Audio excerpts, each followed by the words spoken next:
I have difficulty reading English out loud, so I use AI voice to help share my story. Each one is written by me, with deep call and compassion for people who can't sleep. Thank you for listening. Let's begin. Welcome back, dear listener. Tonight you are safe.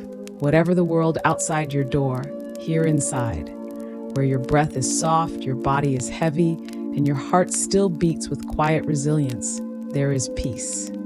Tonight, we invite you to close your eyes and follow the story of a woman who entered the darkest of places to bring not fear but stillness, not judgment but presence, and not escape but the miracle of facing everything just as it is. This is the story of Joan Halifax and the death row inmates who learned to breathe with her. Part 1. The woman with eyes like still water, an unconventional entrance. She arrived without fanfare, a simple woman in her 60s with soft silver hair and eyes that saw without piercing. The guards looked her over, skeptical as always, but let her pass. She'd been coming here for years, a quiet fixture in an otherwise cacophonous world of steel and concrete. They had learned, grudgingly, to respect her unwavering presence, her refusal to be intimidated by the grim reality of their daily lives. The hallway to the death row unit buzzed with fluorescent lights and unspoken tension. Each clang of metal, each distant shout, reverberated with the weight of despair. Doors clicked shut like judgments, echoing the finality of the sentences pronounced within these very walls.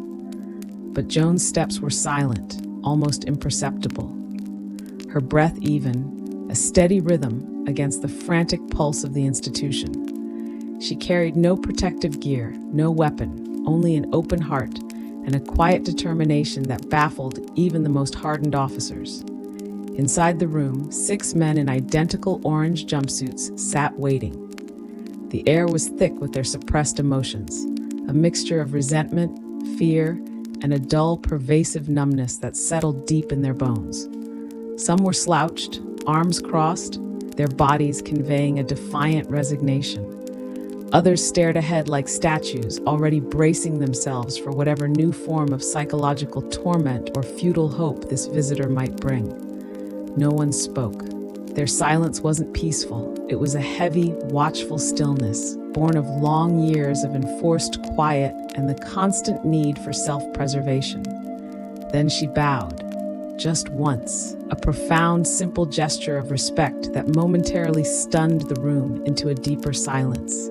It was an acknowledgement of their shared humanity, a silent promise to meet them where they were, not from a position of authority or pity, but from a place of equality, and sat on the floor rather than on one of the rigid chairs. This simple act immediately dismantled any perceived hierarchy, placing her on their level, literally and figuratively. "I'm not here to fix anything," she said, her voice soft but clear, cutting through the stagnant air. "Just to be with you, and to breathe." Her voice carried no pretense or dogma. It was clear as a mountain spring touching the forgotten corners of their souls. There was no pity, no judgment, only pure acceptance, an invitation into a space where each person could simply be, no matter who they were or what they had done. This was a radical concept in a place designed for punishment and condemnation. The men had long since learned that every interaction with the outside world came with an agenda: rehabilitation, confession, judgment, or simply morbid curiosity. But Joan offered none of these. She offered only her unconditional presence. For men who had lived in incarceration and been stripped of every freedom, Joan Halifax's words were like a cool breeze through the arid desert of their lives. They were used to accusations, to disgusted stares, to the cold clanging of metal doors. They had internalized the labels, the monstrous identities society had imposed upon them. But here there was only a woman sitting on the floor, inviting them to breathe. It was so foreign, so unbelievably simple, that it bordered on the absurd. Those initial moments were crucial. The skeptical eyes began to shift, slowly, cautiously, scrutinizing her every move. Perhaps they were trying to find a hidden agenda, a trap, a weakness. They probed for signs of fear, of moral superiority, of a hidden sermon waiting to unfurl. But there was nothing, only stillness and breath. Joan didn't ask them to change. She didn't demand confessions. She simply was present, a mirror reflecting nothing but their own existence. And in that pure presence, a tiny, fragile seed of trust began to sprout. It wasn't trust in a brighter future or in liberation. It was trust in a present moment, a fleeting window where they could let go of the immense burden of the past and the gnawing anxiety of the future, if only for a fleeting instant. This was a trust not built on words, but on the silent resonance of shared humanity. Each man in that room carried a story, a past they could not change. Numbness, rage, deep-seated regret, the crushing weight of their actions, the fear of oblivion. All were invisible chains, binding them far more tightly than any physical shackles. Joan didn't come to break those chains by force or by offering false hope of legal reprieve.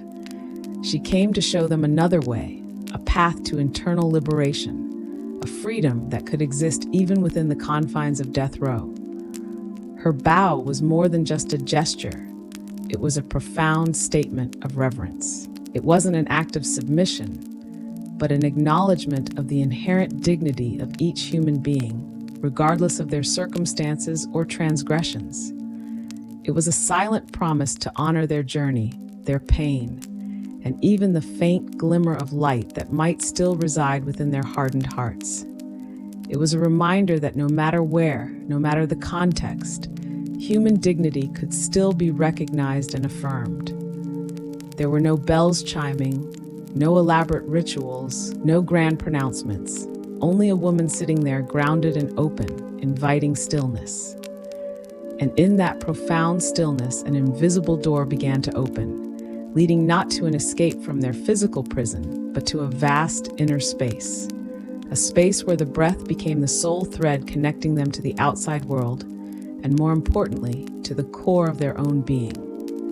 This initial, almost imperceptible shift laid the groundwork for a truly extraordinary journey.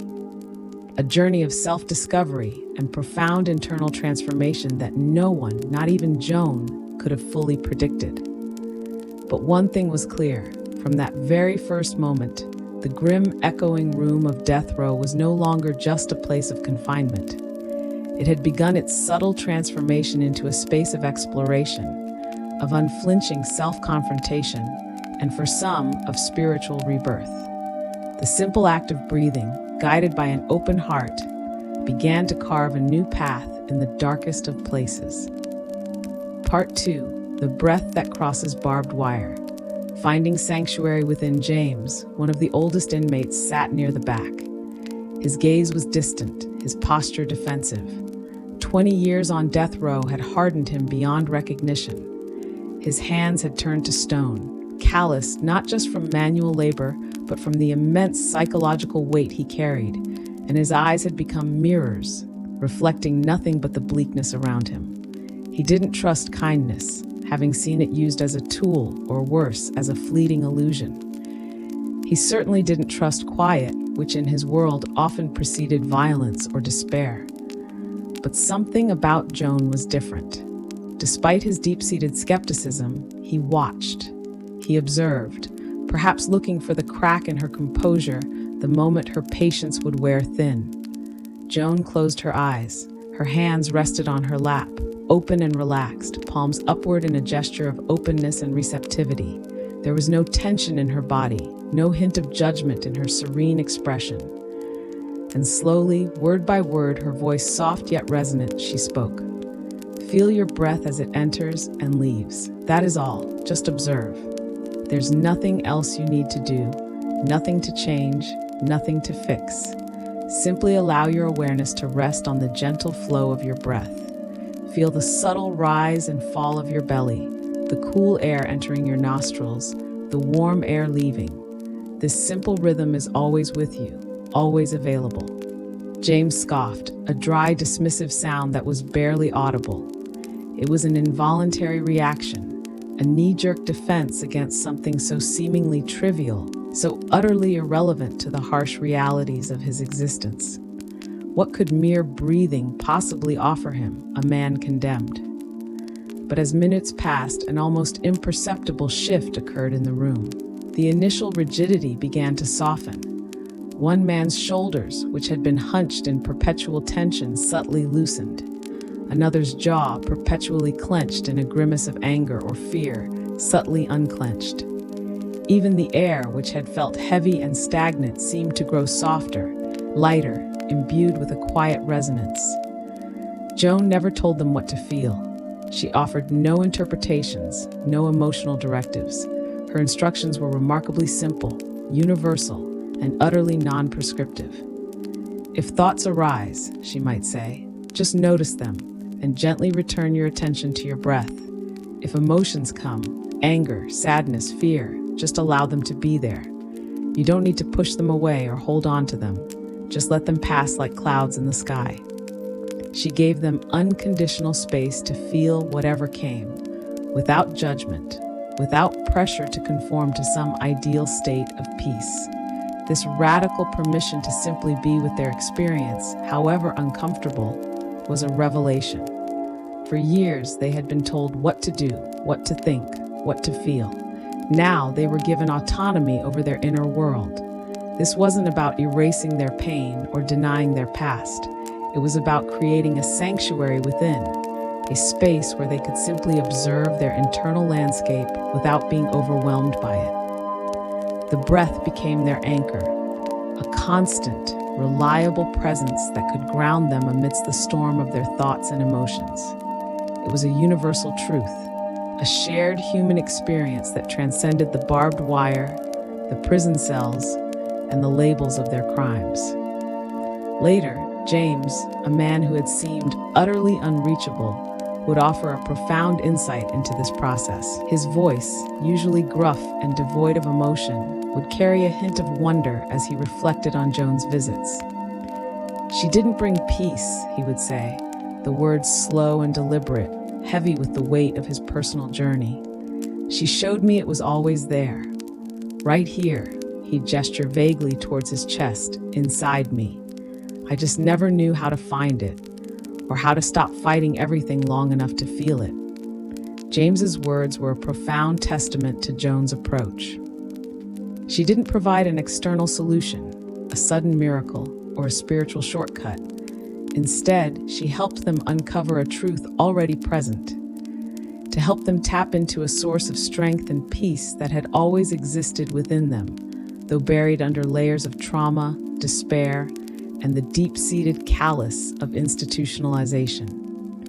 For 2 decades, James had lived under the shadow of execution, building an impenetrable wall around himself. That wall was constructed from skepticism, emotional suppression, and relentless self-preservation. For him, the very idea of kindness was a threat, a weakness to be exploited, or a fleeting illusion that would inevitably vanish. He had witnessed too much deception, too many hollow promises. So, when Joan appeared with her quiet simplicity and invitation to stillness, he instinctively reacted with derision, a knee-jerk defense mechanism honed by years of survival. But there was an undeniable integrity about Joan. Her presence demanded nothing, exerted no pressure. She didn't try to persuade or convince. She simply presented a stark, undeniable truth: the breath. The breath was the one thing that could not be taken away, could not be imprisoned. It was a continuous, unwavering rhythm that connected them to life itself, to the ever-present moment. When Joan closed her eyes and began to guide, the very atmosphere in the room shifted. The stifling, oppressive tension gradually dissipated, yielding to an inexplicable lightness, a subtle softening of the air itself.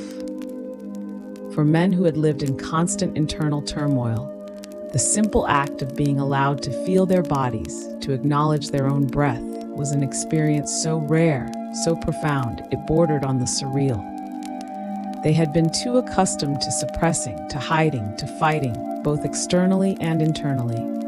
But here, in Joan's presence, they were given explicit permission to let go.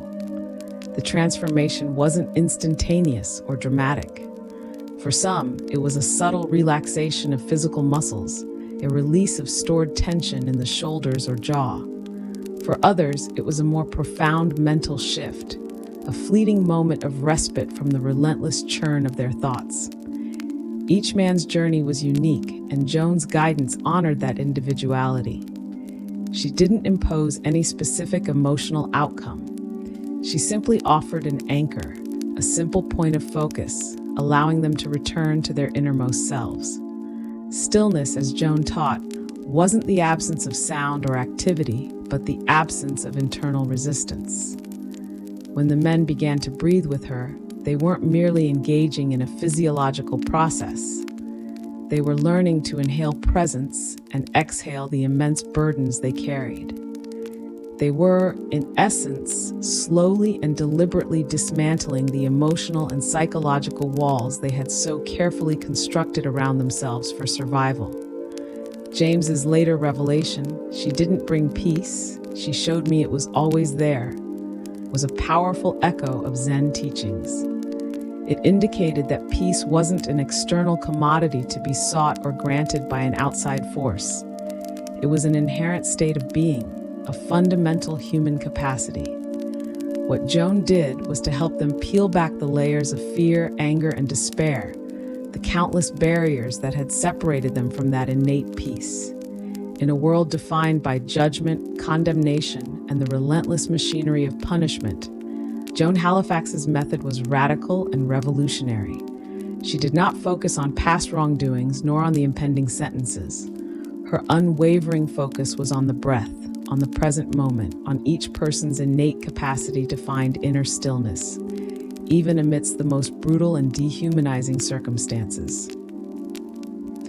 The breath in her hands became an invisible barbed wire, not to imprison but to connect. It connected them to themselves, to Joan, and to a deeper, universal truth about existence. In each rhythmic inhale and exhale, they found a fleeting moment to be human again. Not merely a prisoner, not just a number, but a living, breathing being.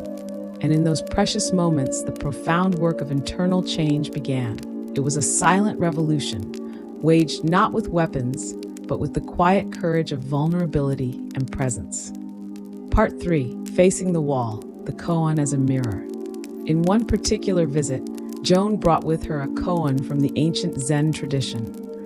A koan is not a riddle with a logical answer, but a paradoxical statement designed to exhaust the rational mind and open it to deeper, intuitive understanding.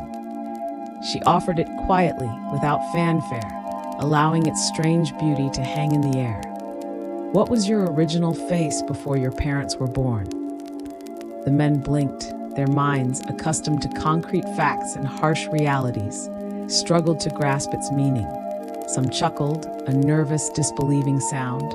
Others simply frowned, their expressions ranging from confusion to mild exasperation. It seemed utterly nonsensical, an abstract philosophical exercise entirely out of place in such a grim setting. But the question, like a persistent echo, stuck.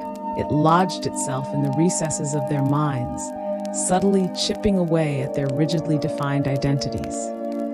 The very absurdity of it forced them to look beyond the immediate, beyond the labels, beyond the crimes, beyond even their own birth into this world. For Darnell, a young man who had spent the majority of his adult life on death row, the words resonated with a particular intensity. He was barely out of his teens when he was incarcerated, and the prison had become his entire world, defining his very existence. The koan echoed through his dreams, a haunting whisper in the dark solitude of his cell.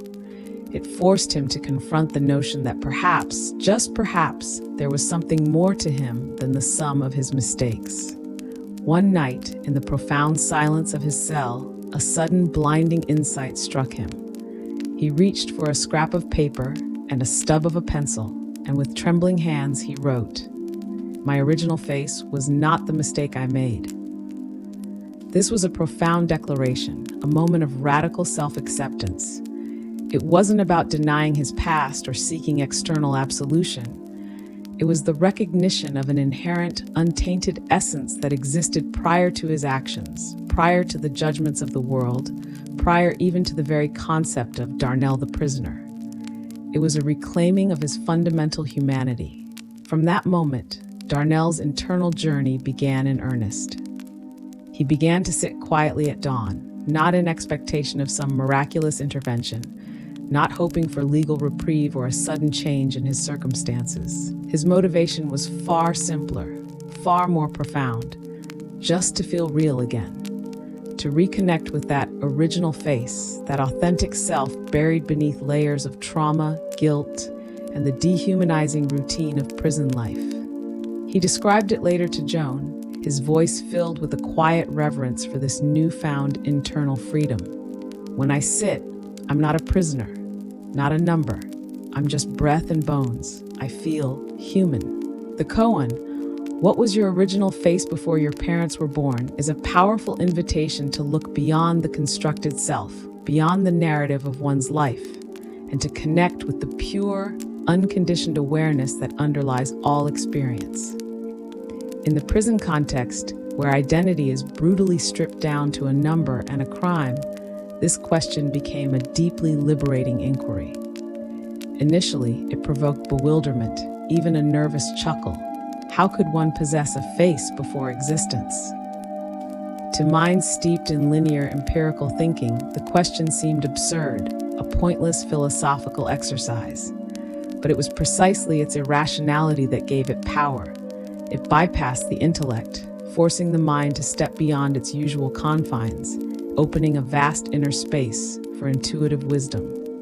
Darnell, with his youth consumed by confinement and his future seemingly predetermined, was uniquely positioned to receive this koan. He had lived so long defined by his single catastrophic error. His entire being seemed to have been encapsulated by that one action. Joan's question, however, planted a seed of profound doubt. Doubt about the very definition of self that he had unknowingly accepted. When he meticulously penned the line, "My original face was not the mistake I made," it transcended mere words. It was a declaration of emancipation. It was the profound recognition that his essence, his being, extended far beyond the confines of his past actions.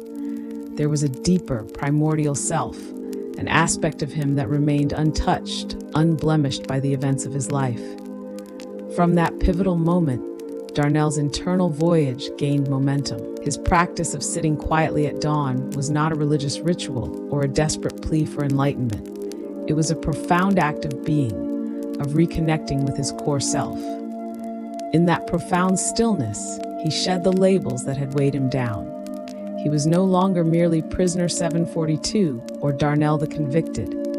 He was simply breath and bones. This was a primal, undeniable truth. He was a living, breathing organism, a being capable of sensation and presence. And within the simple, unadorned reality of that truth, he rediscovered a sense of humanity that had been brutally suppressed for years. This rediscovered humanity was not contingent on physical freedom. He remained within the grim walls of the prison, still facing the inexorable march towards execution. Yet, his spirit had found a profound liberation. He was no longer defined by the concrete confines of his cell or by the condemning gaze of the world. He was defined by the rhythm of his own breath, by the vibrant, pulsating reality of his present moment. Joan didn't offer them convenient answers or intellectual shortcuts. Instead, she provided them with the tools to embark on their own journeys of self-discovery. The koan was not meant to be solved intellectually, but to be wrestled with, to break open the hardened shell of conventional thought and to usher in a space for direct experiential understanding. These men, in their own ways, had faced the wall, the physical, insurmountable walls of the prison, the chilling, absolute wall of their death sentence, and perhaps most insidiously, the internal walls of self-condemnation. crushing regret and pervasive despair. Joan, through her unique blend of compassion and wisdom, helped them perceive that even when confronted by external walls that could not be breached, an internal pathway to freedom could still be forged. Darnell's narrative stands as a powerful testament to the transformative power of stillness and radical self-acceptance. It didn't erase his past, but it fundamentally altered his relationship to that past. It allowed him to inhabit the present moment with a newfound sense of dignity, wholeness, and undeniable presence. And that, for a man awaiting his final hours, was a miracle not of physical salvation, but of profound spiritual liberation. Reflection segment. Through the eyes of the condemned, the unseen transformation. They were not innocent men. This truth must be acknowledged. Each carried the burden of their actions, the weight of lives irreversibly altered by their choices. But it is also a profound truth that they were still men. Human beings, capable of feeling, capable of suffering, capable of connection, and as Joan Halifax proved, capable of deep internal transformation. And in Joan's unwavering presence, in the profound safety of her non-judgmental gaze, some of them found, for the first time in years, that they could cry. It wasn't a whimpering, self-pitying cry. It was often a raw, guttural release, a weeping that came from the deepest, most guarded places within them. Tears that flowed like long-dammed rivers, carrying away years of suppressed grief, anger, fear, and profound loneliness. This surge of emotion was not because they were seeking forgiveness from her, or from society, or even from themselves. The concept of forgiveness, especially from external sources, might have felt too grand, too unattainable. The tears came simply because someone had seen them without fear, without flinching, without recoiling from the raw, unvarnished truth of who they were and what they had done. One of them, a man who had been particularly withdrawn, later penned a letter to Joan, his handwriting surprisingly steady for a hand that had known so much violence. His words, etched on thin prison paper, spoke volumes about the impact of her presence. Miss Joan didn't flinch when she saw me. Everyone else, even my own family, they look away, or their eyes show fear. But you just saw me. That's how I knew I wasn't a monster anymore. This short, poignant sentence encapsulates the profound shift. In the eyes of the world, and tragically in their own internal narratives, many of these men had become synonymous with their crimes. They were reduced to the label of monster, a dehumanizing term that stripped them of their very essence. But when Joan looked at them, truly looked at them, with unwavering equanimity, without a hint of revulsion or fear, the reflection she offered was different. It was a reflection of their inherent humanity, not their condemned actions. This was a gift of immeasurable value, the restoration of their own self-perception, the possibility of seeing themselves as something more than just their darkest deed. She never promised release from their physical prison. She never offered false hope of legal appeals or clemency. Her work was not about altering their external circumstances, but about transforming their internal landscape. She never preached. There were no sermons, no religious dogma, no moral lectures about right and wrong. Her teachings were experiential, rooted in the simplicity of breath and presence, transcending any specific belief system. She offered a path, not a doctrine. She simply stayed. This was, perhaps, her most powerful and revolutionary act. In a world that had abandoned them, condemned them, and marked them for death, Joan Halifax chose to remain. Her presence was unwavering, a consistent anchor in a sea of uncertainty and despair. She returned, visit after visit, year after year, demonstrating a commitment that defied all logic and expectation. And in that profound, steadfast staying, in that persistent presence, some of these men found a thread to hold on to until the very end. It wasn't a thread of material hope, but a lifeline to their own inner strength, to a quiet dignity that had been buried alive. It was a thread woven from breath, from unconditional acceptance, from the profound knowledge that even in the face of oblivion, they were not utterly alone, and their lives, in their final precious moments, still held intrinsic value and meaning. This segment underscores that true compassion doesn't necessitate grand gestures or miraculous interventions. Often, it is the quiet, consistent act of being present, of genuinely seeing another's humanity that creates the most profound and lasting impact. It serves as a potent reminder that even in the most desolate and dehumanizing environments, the powerful light of authentic human connection can still penetrate the darkness, offering solace, dignity, and a profound sense of peace. It is a testament to the resilience of the human spirit and the transformative power of unwavering compassion, even at the precipice of death. Part 4. The Legacy of Stillness Beyond the Walls. The impact of Joan Halifax's work extended far beyond the confines of the death row unit itself. Her visits were not just isolated moments in time. They were catalytic events that subtly shifted the atmosphere of the entire facility, affecting even the guards and administrative staff.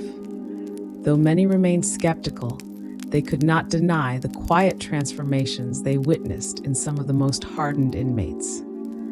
The unquantifiable shift in demeanor, the occasional glimmer of peace in eyes that had been deadened by despair, these were observations that lingered. Her work underscored a vital truth, that human dignity is not earned, but inherent. It cannot be stripped away by crime, by punishment, or even by death itself. By treating each man not as a monster, but as a human being worthy of presence, she upheld their fundamental worth, challenging the very premise of their absolute condemnation. This was a radical act of spiritual activism, a quiet defiance against the dehumanizing systems designed to erase their very essence. For the men themselves, the lessons of stillness, of focusing on the breath, and of contemplating their original face provided an internal toolkit for navigating unimaginable suffering. As their execution dates drew nearer, the external world closed in, becoming ever more constricted. The legal appeals dwindled, the last visits with family grew strained, and the cold reality of their fate became undeniable. In these final, agonizing moments, the practices Joan had taught them became their most precious resource. They learned to use their breath not as a means to escape fear, but to embrace it.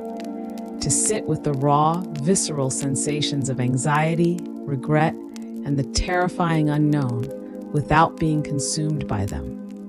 The breath became a constant, unwavering companion, a bridge between their tumultuous inner world and the quiet calm Joan had shown them was always accessible.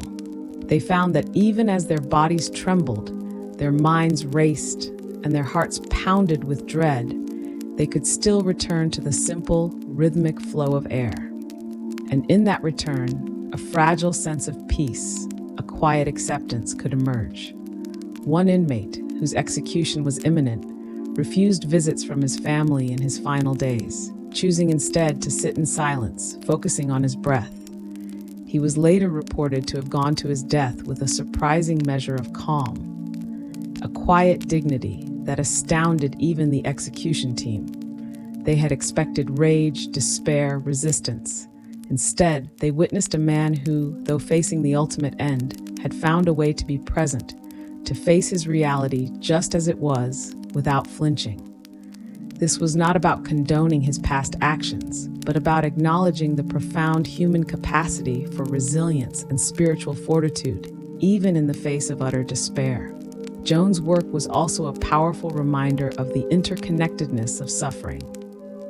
She understood that the pain endured by the condemned reverberated throughout the entire system, affecting the guards who maintained order, the administrators who oversaw the process, and even the families of the victims. By bringing compassion and stillness into this harsh environment, she offered a subtle yet profound healing energy that rippled outwards. It wasn't about erasing the past, but about introducing a different way of relating to the present. a way that honored the humanity in everyone involved. Her simple approach of just being with stands in stark contrast to society's often complex, punitive, and ultimately isolating responses to crime. It suggests that true rehabilitation, or perhaps more accurately, true humanization, begins not with judgment or fixing, but with compassionate presence. It emphasizes that beneath the layers of labels, crimes, and hardened exteriors, there remains an essential human core that yearns for connection, for understanding, and for dignity. The legacy of Joan Halifax on death row is not measured in statistics of reduced recidivism or changes in legal policy. It is measured in the subtle, invisible shifts within the human heart. In the moments when a man, once defined by violence, found stillness, in the tears shed not of self-pity, but of raw release, in the quiet dignity found at the edge of oblivion. It is a testament to the idea that even in the darkest corners of human existence, the practice of mindfulness and compassion can illuminate a path towards peace, not as an escape from reality, but as a profound way of facing it, just as it is. Her work proves that even the most formidable walls can be transcended, not by breaking them down from the outside, but by dissolving them from within. It is a story of how the soft power of presence can transform lives, even those seemingly beyond hope. Reflection segment condemned. They were not innocent men, but they were still men. And in Joan's presence, some found, for the first time in years, that they could cry. Not because they wanted forgiveness, but because someone had seen them without fear. One wrote in a letter, "Miss Joan didn't flinch when she saw me. That's how I knew I wasn't a monster anymore." She never promised release. She never preached. She simply stayed. And in that staying, some found a thread to hold on to until the very end. Now, let's rest together. Let's honor the courage of being still. Feel the crown of your head gently soften. Let your brow relax, your jaw loosen. Feel your shoulders drop, your spine heavy against your bed. Breathe in and out. Just like those men in orange, you are not your past. You are not your story. You are presence. And in presence, peace is possible. Let your legs soften, your toes melt into stillness. The night holds you now. The earth remembers you, and you can let go. Good night, dear soul. You are not alone. Sleep well. If this story brought you rest, consider leaving a kind word below or sharing it with someone who needs a place to breathe. You are part of this gentle circle. Thank you for listening.